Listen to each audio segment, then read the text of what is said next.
Thirdly, spend one's time complaining about everything. you will notice that a person who is always complaining and complaining is a person who nobody can stand. Isn't it like that? Normally, hypochondriacs are like that. And why can't people stand this type of thing? Because they create such a bad environment of pessimism that others embark on it, entering this pessimism, which is very uncomfortable, very disagreeable. What is important is that people develop their optimism. What's important is for us to try to elevate others.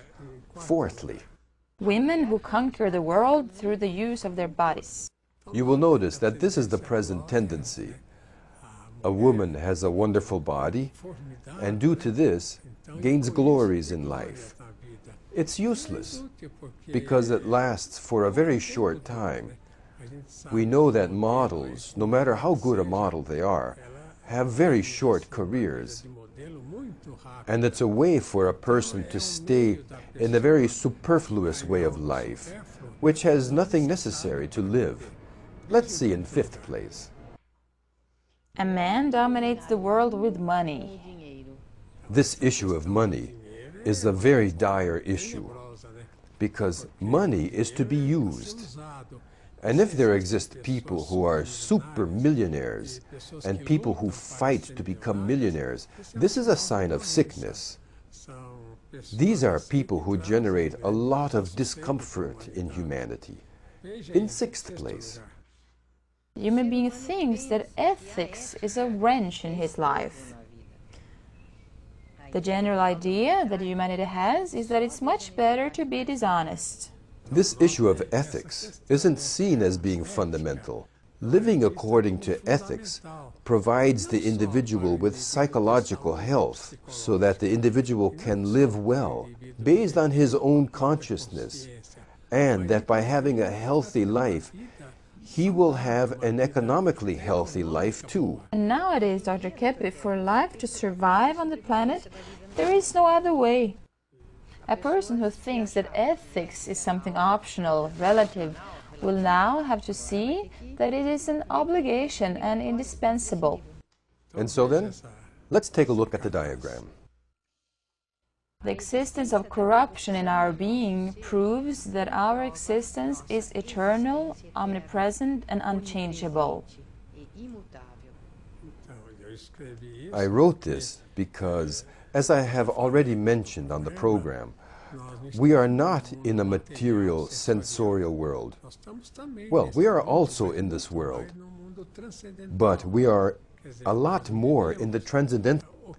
That is, we live what we think we live on this terrestrial plane, because our life in the spiritual world is much more intense. It's 90% of what we live. It's a question of our having consciousness of this. Look at this diagram now.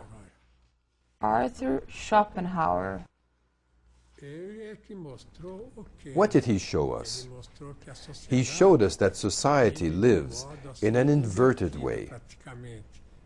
Look at this diagram now. Society today is formed by a deceptive structure.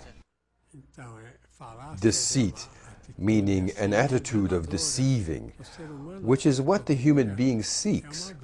He seeks a fleeting worldly glory. And the only glory that the human being can have is with the Creator and none other. And notice, even a very famous person, his name disappears from public opinion so quickly. So look at the next diagram. The origin of human conduct. You will notice that in the center there is pure energy, which is aesthetics, beauty, thought, the truth, and feeling, which is love.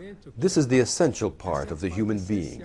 And around it is arrogance, rage, envy, resentment, which creates neurosis, psychosis, illnesses, and social pathology. But in the middle, there is this element that is fundamental, which must be awoken. The individual has to return to life, and only then will he be happy. Look at this other diagram. The origin of knowledge. Where does learning come from? Here I have put intuition. Where does an individual get most of his ideas? From his parents and knowledge acquired during childhood.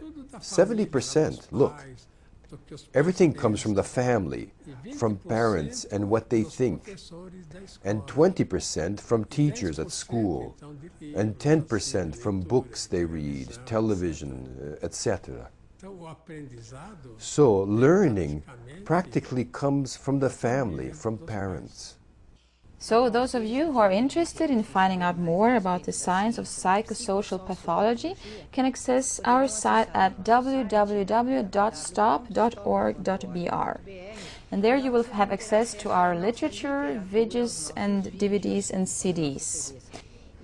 You can also telephone our headquarters, which is located in São Paulo, Brazil. The telephone number is a US number 718-285-6992. I'll repeat, 718-285-6992. See you next